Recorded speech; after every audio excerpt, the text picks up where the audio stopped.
علی بھائی شعر کی تشریح فرما دیں. گنج بخش فیض عالم مظہر نور خدا، ناقص آرا پیر کامل، کامل آرا رہنما.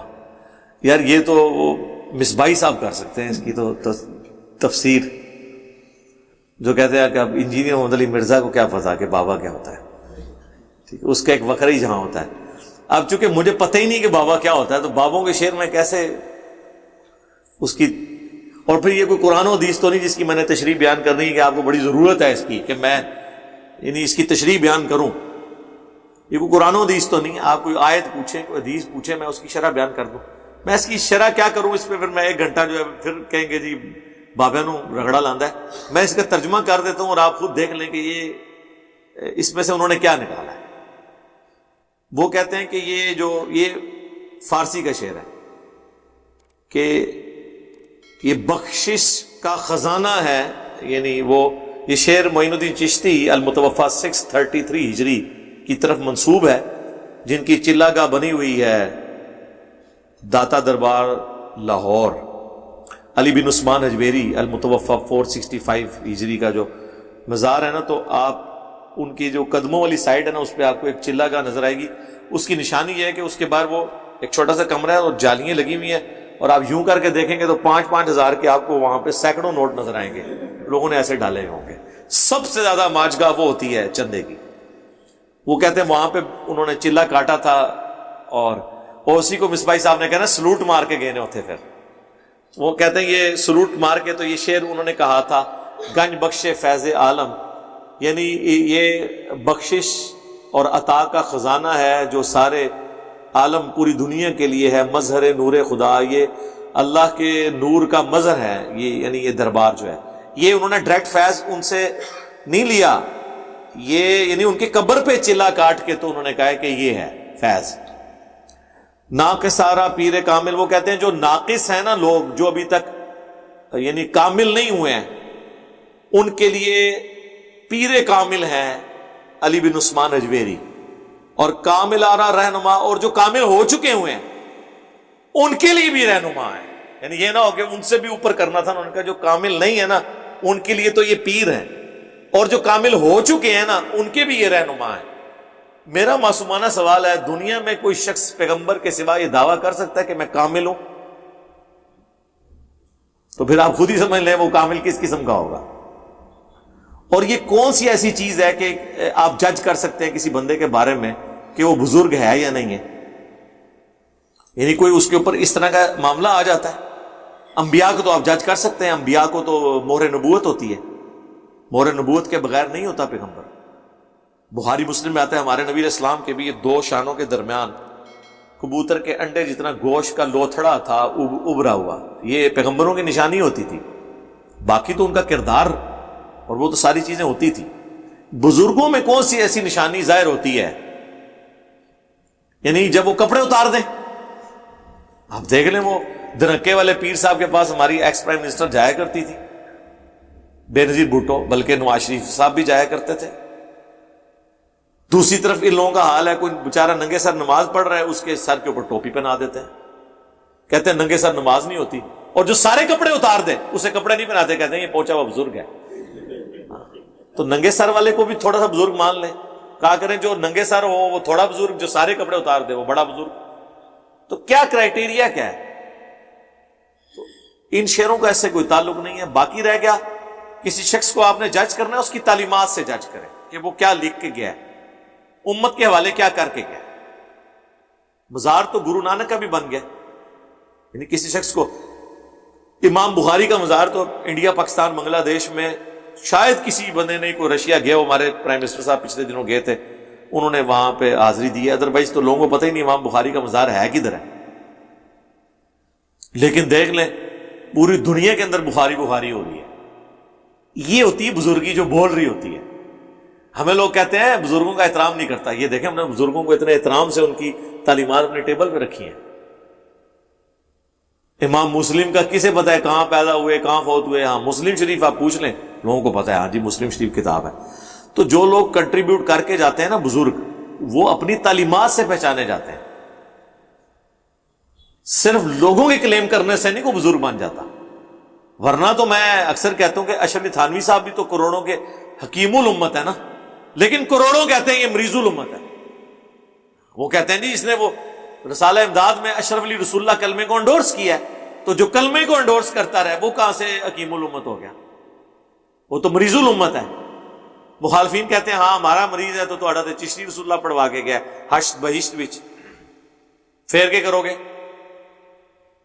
تو بزرگ بھی اپنے اپنے لوگوں کے، تو یہ اس قسم کے جو اشعار ہیں ان کا قرآن و سنت سے کوئی لینا دینا نہیں۔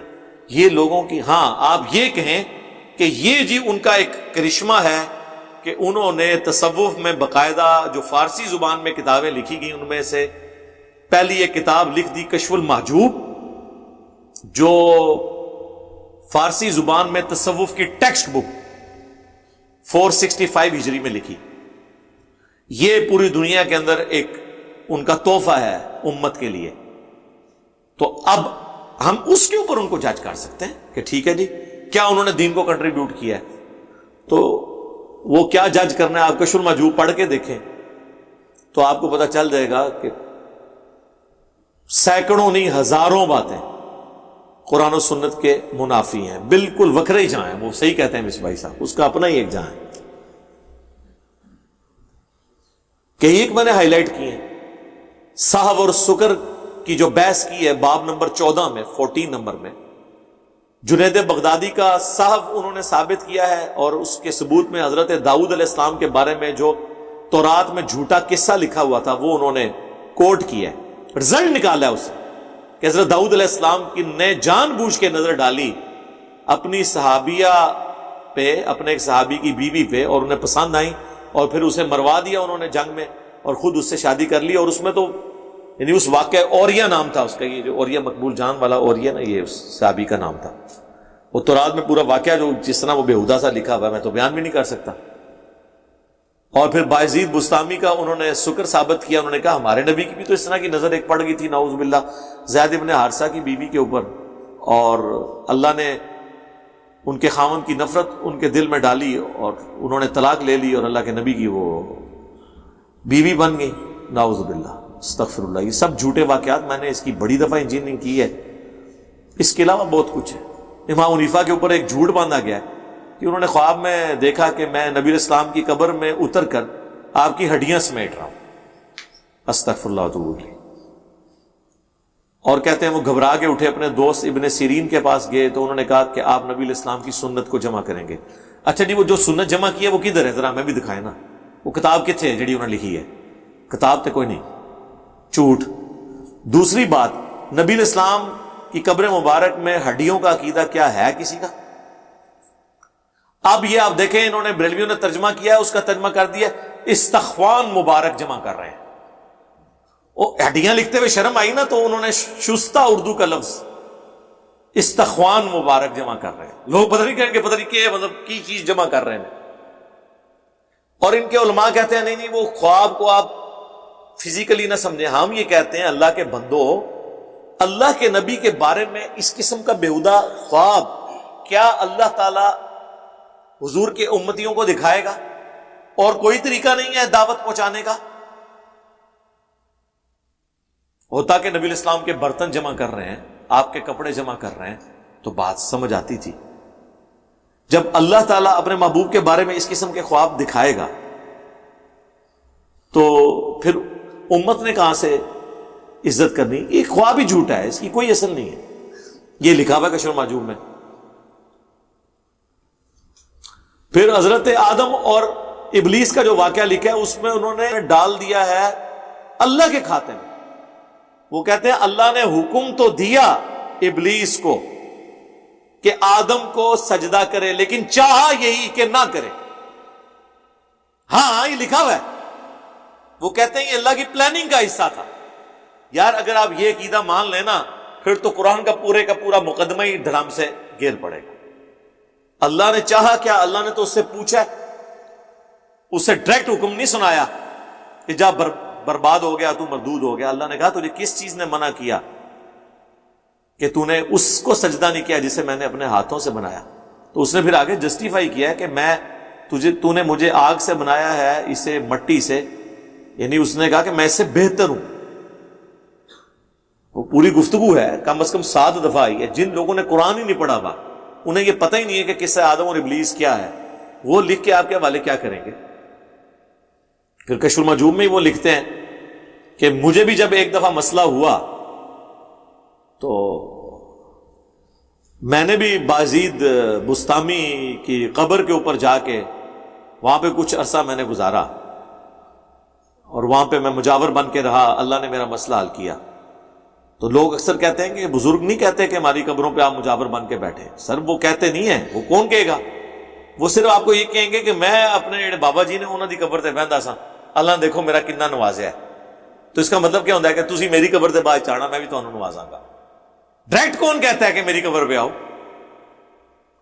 جب آپ کو ایک مفتی کہتا ہے کہ جی وہ جو اتنے بڑے مفتی ہیں آپ تو ان کے ٹخنوں کے برابر نہیں ہیں, تو اس کا مطلب یہ ہوتا ہے کہ جب میں مر جاؤں اور میرے خلاف کوئی بولے تو تم نے کہنا ہے کہ تم تو ان مفتی کے ٹخنوں کے برابر نہیں ہو. یہ میسج دینے کا طریقہ ہوتا ہے. ڈائریکٹ عزت کروائیں. ویسے تو پاکستان میں ڈائریکٹ عزت بھی چل جاتی ہے, ادھر اتنے اکثریت جو ہے وہ ان پڑھ اور جاہل ہے کہ چل جائے گی, لیکن پھر بھی ایک طریقے سے لوگ معاملات کو لے کے چلتے ہیں. لو جی یہ تھوڑا شعر دی ہوں ہو گئی ہے, اور کوئی تشریح چاہتی ہے, کوئی رہندی ہے تشریح؟ بہت ہوگی.